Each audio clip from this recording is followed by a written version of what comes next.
परम कृपाळु परमात्मा भगवान सहजानंद स्वामी महाराजनी पूर्ण कृपाथी हरियाळा स्वामीनारायण गुरुकुलनी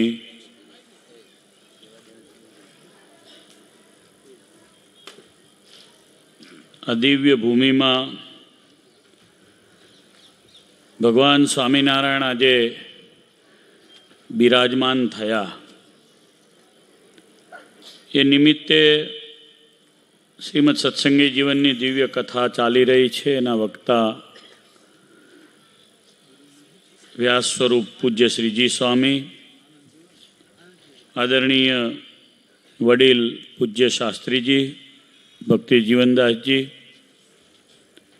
सद्गुरु मोहन स्वामी जी, ब्रह्मनिष्ठ सर्वे भगवानना लाडीला संतो,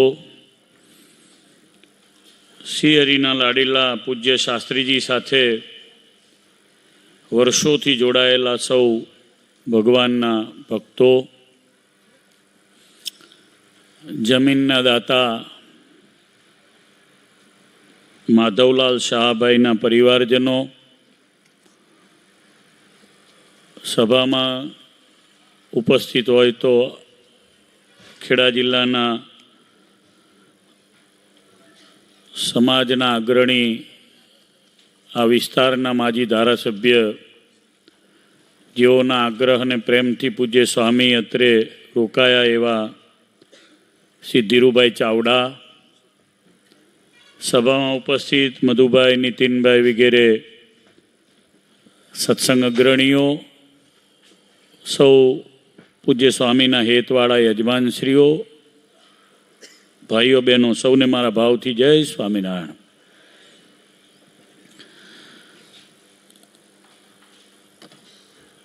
आ वात्रक नदीना किनारे सरस मजानुं गुरुकुळ वर्षोथी पूज्य स्वामी चलावे छे। अनुभव तो राजकोट गुरुकुल संस्था में पूज्य सद्गुरु धर्मजीवनदास जी स्वामी साथे रही अने शिक्षण संस्था चलावानो अने स्वामी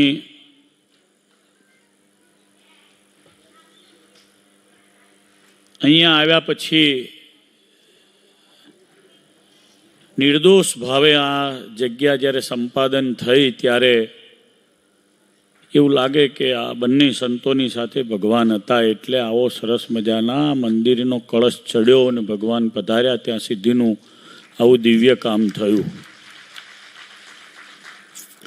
कारण के जमीन संपादन थई ए माधवलाल साहबभाई 20 वीघा जमीन चरोतरनी एमणे सप्रेम भेट आपी दीधी। बहु अघरू छे, जमीन कोई आपे नहीं। मोटा भागना बधी संस्थाओं वाला बैठा है, लगभग बधा खरीदवा माटे केटली दौड़ा दौड़ी करे। एक साधु मने मळ्या, मने के आड़ू गुरुकुल करूं पण लोकेशन नहीं मळतुं। तो एक काम करो, गांधीनगर में जे गांधीजीनुं पूतळुं छे ने एनी सामे जग्या मागो, एना जेवुं एकेय लोकेशन नथी। गांधी बापू बैठा है ने એટલે લોકેશન માણસને નથી મળતું। આ બંને સંતોમાં મેં 1992-93ની સાલમાં હું વડતાલ મંદિરનો કોઠારી હતો, ત્યારે એમણે જે સંસ્થાકીય આપણી ગાદી સ્થાનની જે પરીક્ષાઓ પાસ કરેલી છે એ બીજાની પરીક્ષા લેતા હતા, પણ એમની પરીક્ષા ગાદી સ્થાનેથી થયેલી એ પાસ પરીક્ષા જે થઈ એ મેં જોયેલી, અને એમનો જે साधु स्वभाव હતો એને કારણે એ બધો માહોલ જીતી ગયા હતા, હરિભગતના હૃદયને જીત્યા હતા। અને એટલે જ મને લાગે છે કે બંને સંતોના નિર્દોષ ભાવને કારણે આટલો બધો હરિભગત સમાજ અને આ સાધુ સમાજ અત્રે ઉપસ્થિત છે।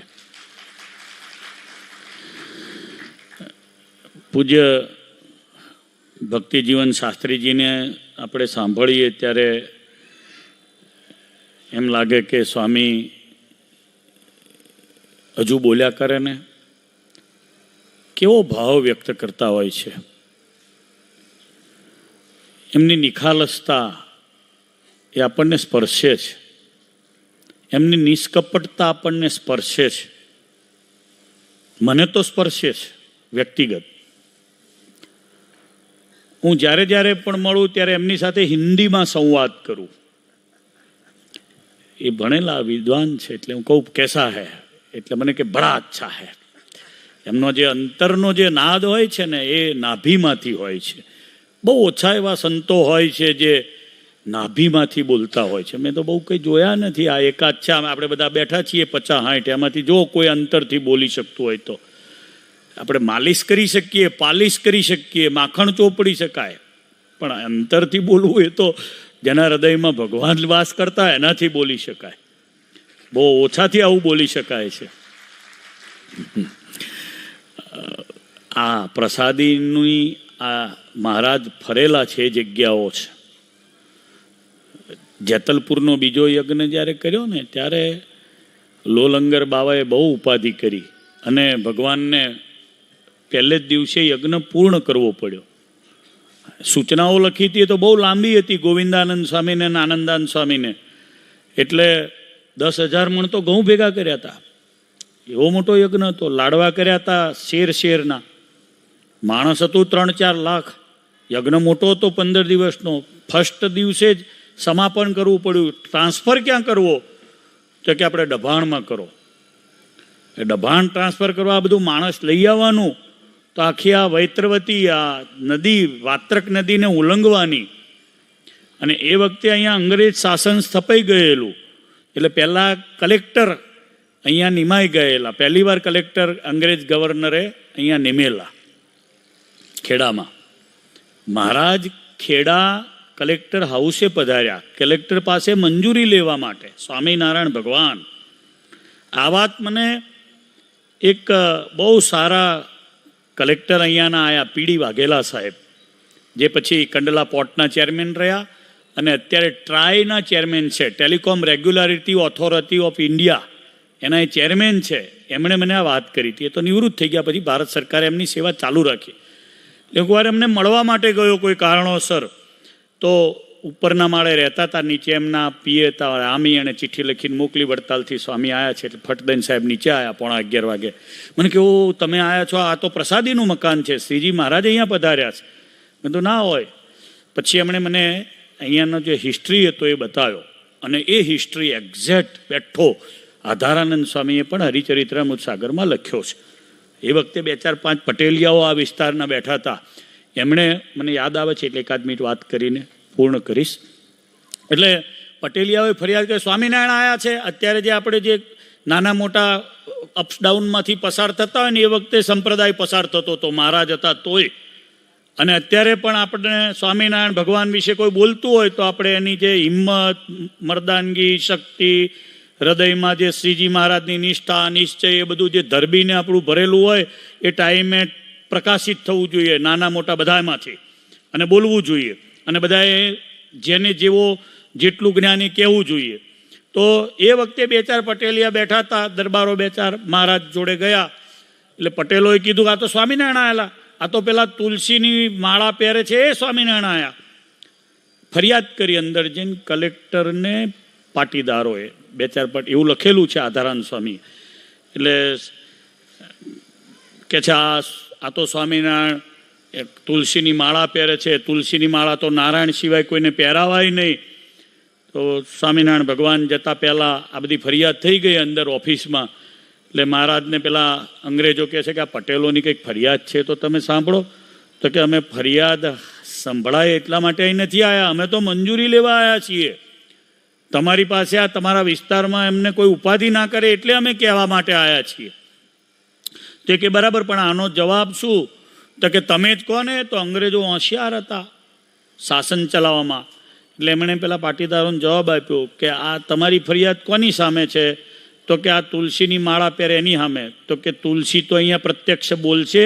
તો કે ના, એ તો નહીં બોલે. તો કે તુલસી જે દિવસે ફરિયાદ કરશે તે દિવસે અમે તમારી ફરિયાદ સાંભળશું.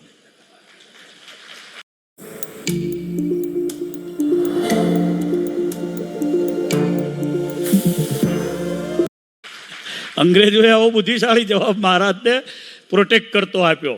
આ મને બહુ અસર કરી ગયો. મેં કીધું આ તો ગજબ શાસન ચલાવવાની રીત છે એમ. કેટલું શાર્પ માઇન્ડ હશે ત્યારે આવી રીત દેખાય. નહીં તો તરત લાવો કે પેનને આમ ઓર્ડર કરો ને એ બધું થાય અત્યારે તો આ જમાનામાં તો. એટલે આ પ્રસાદીની આ બધી જગ્યાઓ છે, મહારાજના વિચરણની જગ્યાઓ છે. અને આ એક ઇતિહાસ આની સાથે એક બીજો પણ જોડાયેલો છે. મને યાદ આવ્યો, કાશીદાસભાઈ મોટા, જેને કારણે ચરોતરમાં સત્સંગ થયો.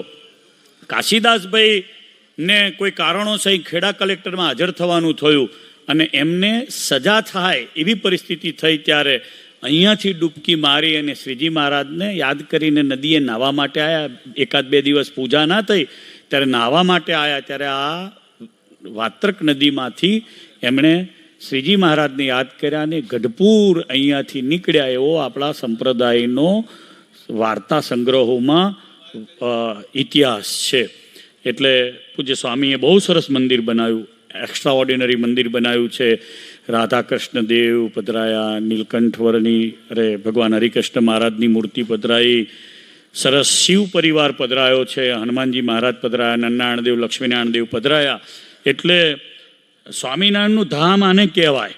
નામ સરસ આપ્યું સ્વામિનારાયણ ધામ. એક સ્વામિનારાયણ ધામ બીજે છે, ખ્યાલ છે તમને બધાને? કોઈને ક્યાં છે? હા, જ્ઞાનબાગમાં છે. મહાત્મા સ્વામીને બરાબર યાદ છે. કાનજી ભગતજીએ સ્વામિનારાયણ ધામ જ્ઞાનબાગમાં બનાવેલું છે. અને બીજું અહીંયા બન્યું. ખાલી ચિત્રો જે છે એ ફ્લેક્સ ઉપર કાઢેલા છે ને પેલા પેન્ટિંગ કરેલા છે, આટલો ફરક છે. બાકી એમણે પણ અજબ ગજબ સ્વામિનારાયણ ધામ બનાવ્યું. મહારાજને પ્રાર્થના કરું, સ્વામીએ જે ભાવથી મંદિર બનાવવાનું નક્કી કર્યું હતું એ ભાવ હરિભક્તોએ પૈસા આપીને પૂરો કર્યો. એટલે લક્ષ્મીનારાયણ દેવની આ ટેરેટરી છે. લક્ષ્મીનારાયણ દેવને પ્રાર્થના કરું કે જે હરિભક્તોએ આમાં પૈસા વાપર્યા એ બધાઈને સત્સંગમાં સેવા કરવા માટે મહારાજ લક્ષ્મીનારાયણ દેવ વડતાલવાસી અઢળક ધન આપે, સત્સંગની સારી સેવા કરી શકે, આ સ્થાનનો ઉત્તરોત્તર વિકાસ થાય. ઋષિ સ્વામી, શ્રીજી સ્વામી, આ મંડળના સંતો સારા તૈયાર થયા છે. વિશેષને વિશેષ આ મંડળ વધતું રહે. આ વિસ્તારમાં સત્સંગની ખૂબ જરૂરિયાત છે. એનું પોષણ આ મંડળ દ્વારા થાય. લક્ષ્મીનારાયણ દેવની સંસ્થાનું પણ આ મંડળ દ્વારા પોષણ વારે વારે થાય છે. જેમ કે ગઈકાલે અહીં તો પ્રસંગ ચાલતો હતો, નહીં તો વસંત પંચમીએ છોકરાઓ બધા વડતાલના સભા મંડપમાં શિક્ષાપત્રી વાંચવા માટે જાય. દર વર્ષે નાના મોટા વડતાલના બધા પ્રસંગોમાં અહીંયાથી વિદ્યાર્થીઓને લઈને સંતો આવતા હોય છે. ભગવાન પ્રાર્થના કરું કે પૂજ્ય અક્ષરજીવન સ્વામીને ભક્તિ સ્વામીએ જે સંકલ્પથી આ ધામને સ્થાપ્યું છે, શ્રીજી મહારાજ અહીંયા પધાર્યા છે, આચાર્યને એવ દત્તમ્ય ધ્યચ્યતે અને પ્રતિષ્ઠિતમ, આપણા સંપ્રદાયની રીત પ્રમાણે તો મહારાજશ્રીના હાથે પ્રતિષ્ઠા થવાથી આ મૂર્તિ પૂજવા, એની સાથે ધ્યાન કરવા યોગ્ય બની છે. ભગવાન આમ પોતાના દ્વારા હજારોનું કલ્યાણ કરે એટલી પ્રાર્થના કરીને મારે કેનેડિયન એમ્બેસીમાં અત્યારે બાયોમેટ્રિક છે એટલે મારે વહેલું જવું છે. નહીં ત્યારે સભાના અંદર બેસીને પૂર્ણ કરત. સૌને મારા ભાવથી જય સ્વામિનારાયણ.